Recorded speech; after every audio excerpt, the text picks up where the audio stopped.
सर्वांना सूचना करण्यात येते की नांदुरा नगरीच्या हितासाठी रेल्वे गेटचा त्रास हा विद्यार्थी असेल, नागरिक असेल, अनेक रुग्ण असेल यांना अतोनात आहे।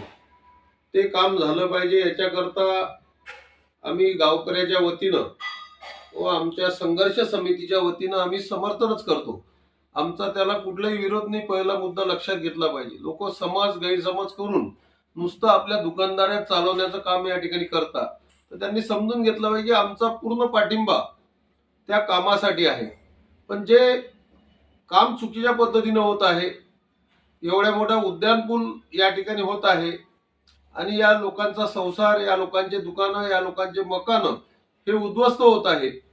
याच्याकरता लोकप्रतिनिधी आमदार साहेब चैनू असतील, खासदार आमच्या मंत्री महोदय रक्षाताई असतील, यांना आपल्याला निवेदन देऊन आपल्या अडचणी मांडायच्या आहे। त्याकरता मी सर्वांना विनंती करतो की त्या दिवशी चैनू सोबत आपली चर्चा झाली।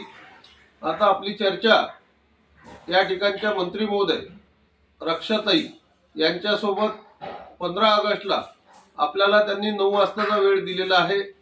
त्याकरता सर्व सभासदांना माझी विनंती राहणार आहे की आपण सर्व नियोजन करून 15 ऑगस्टला 9 वाजेपर्यंत मुक्ताई नगर या ठिकाणी पोहोचायचं आहे आणि ताई सोबत आपल्याला वेळ मिळालेला आहे। आपण चर्चा करून त्याच्यावर गावाच्या हिताकरता आणि आपल्या सुद्धा अडचणीमध्ये नुकसान होणार नाही या सर्व गोष्टी करता आपण त्या ठिकाणी चर्चा करणार आहे।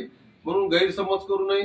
त्या दिवशी मी आमदार संचेती साहेब आले असताना आपण त्यांच्याशी कुठला वाद किंवा हे झाला नाही। लोक गैरसमज करतात, असा गैरसमज नाही।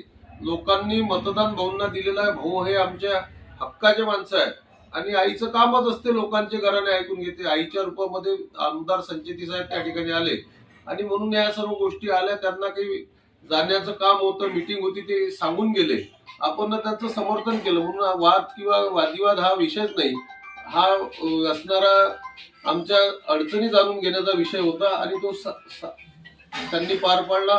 पुन्हा आम्ही त्यांची भेट घेऊन त्यांना आमच्या अडचणी सांगू ही विनंती करतो आणि 15 तारीखला सर्वांनी मुक्ताई नगर या ठिकाणी ताईकडे आपल्याला जायचं, रक्षाताईकडे, तरी सर्व सभासदांनी याची नोंद घ्यावी ही विनंती करतो। आणि कोणीही वेळेची वाट न पाहता आणि कोणी मान सन्मानाचं भुकं न राहता आपल्या काम आपण करून घ्यावं ही विनंती करतो आणि थांबतो।